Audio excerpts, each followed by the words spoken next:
Hey everyone, today I'm going to show you how to adjust the audio levels in DaVinci Resolve.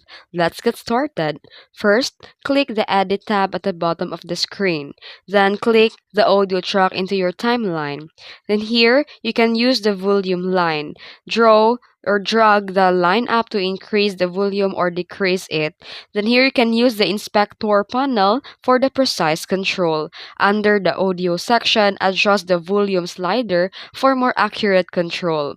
Then to monitor the levels using Mixer, go to the Mixer panel in the top right corner and click the Fairlight tab for advanced mixing and check your levels visually. And keyframe for dynamic changes, just click Alt plus click on the white volume line then to create a keyframes. Here you can adjust the volume over time. And that's how you adjust the audio level or the volume in your DaVinci Resolve. If you found this video helpful, don't forget to like and subscribe for more tutorials. Thanks for watching.